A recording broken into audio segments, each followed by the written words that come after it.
If you've watched my videos before, you'd probably recognize this is my Pentium 75. I'd like to introduce you to its new younger brother here. Yeah, two of the same case. That one is a Pentium MMX 233 megahertz computer. I picked it up at the DI for $5, which ain't bad at all. Anyway, let's open this thing. The case differs a little bit from the Pentium 75. I don't know why, but it fits together a little bit differently, and the back, or the keyboard port, is slightly different. But this one will come off without taking the front off, but it's a pain in the butt to get back on, properly at least. And as you can probably see by now, there's lots of dust bunnies in there. We get my flashlight here, and that's way too bright. Anyway, yeah. So everything seems to be in there. So I've only turned it on at the thrift store to make sure it booted up, and I heard the post beep and everything. So yeah, and what else I heard? I heard a Western Digital drive in there, which that appears to be one. It says down there 2.1 gigabytes. So that's pretty cool. We got a Sound Blaster Vibra VX, I think it is. Similar to the one I've had. Or wait, no, that's not a VX, that's a Vibra 16C. Just a slightly different one. Probably a worse sound card. Inputs for PC speakers and CD and auxiliary audio. A ATI Rage 2. So that one's slightly better than the... So this computer overall is slightly better than that computer right there. That computer does not have as good of a video card. Also has an Asus motherboard, which is pretty interesting. It's got SD RAM instead of 72-pin SIMs. This is the first Pentium computer I've seen with the SD RAM populated instead of the 72-pin SIMs. So this is another one of those in-betweener computers. It also has a ATX cable plug, ATX power, whatever, down there. And also passively cooled Pentium 233 MMX. I took the heatsink off there, and it said 233, so that's, I'm guessing, what it is. And besides that, it seems to be pretty generic and dusty, but we'll get to see the first time this thing's been on. Oh, besides at the thrift store. So, let's give it a shot. So here's the first time it's going to be turned on since that one time in the thrift store.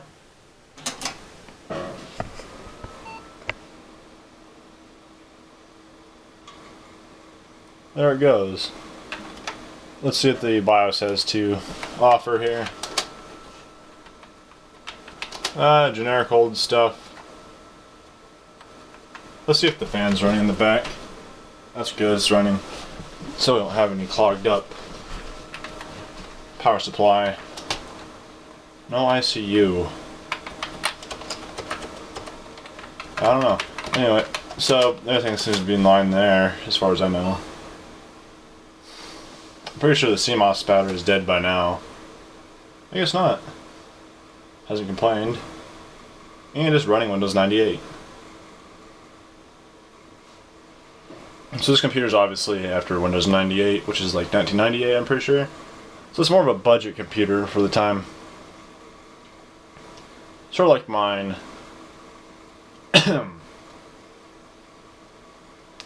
Like my first computer, I mean. This is slightly better for the time. Although, yeah, just faster at the time, especially like with Pentium 2s. And daylight savings time, and no, that's not even close. I think the CMOS battery did go dead, because it's not December 1996. Anyway, I guess it doesn't matter right now. Might and Magic 8. Wow, this dude has some really high sensitivity.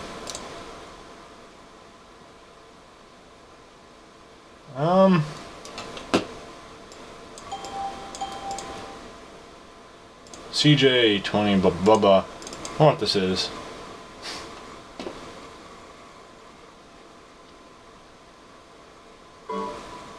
Needs a disk.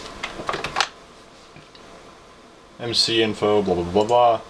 I don't know what all that is, but it seems to be pretty clean of crap, not loading 500 things at once.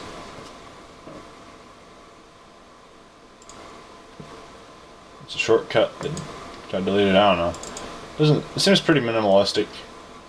Except the computer apparently is named 1111111111111, and the colors seem to be being weird.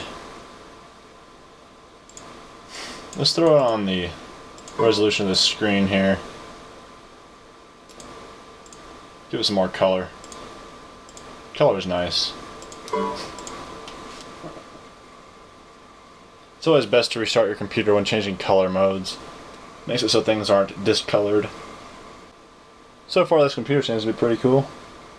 Working pretty good. But I wonder how well the passive CPU will be. I don't know if that's going to get too hot or what.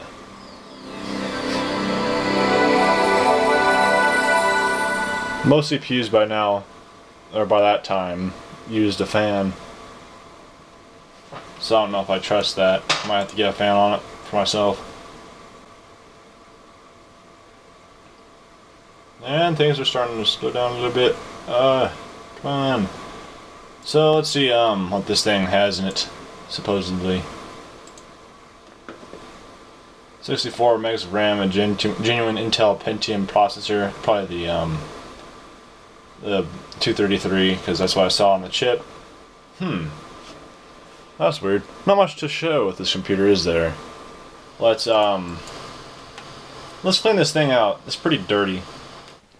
So after pulling it out with the removable motherboard tray that this case has, I noticed that none of the voltage regulators have any heat spreaders on them, which is kind of odd for a Pentium MMX CPU. Most of them I see have big old heat spreaders on these, just to keep them cool.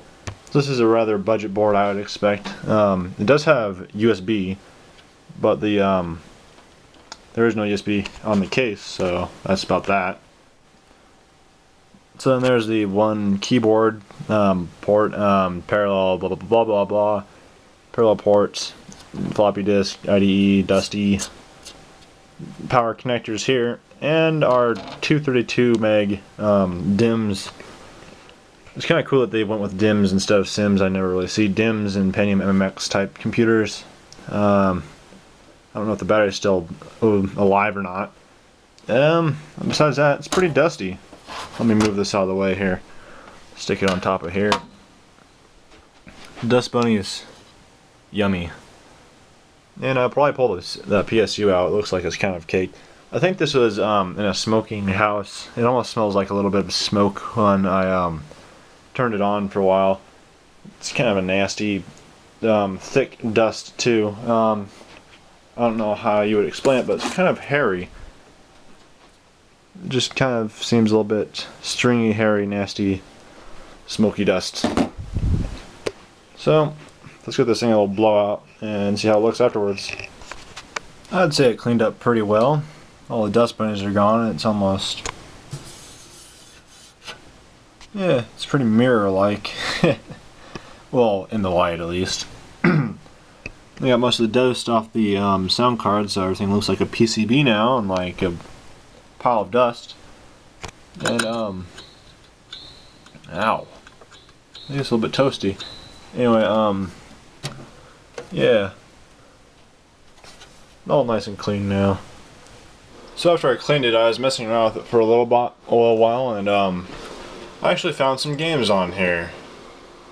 Although they were kind of in hidden land in the C drive. Anyway, there's Word Muncher. Yeah. Lots of edutainment.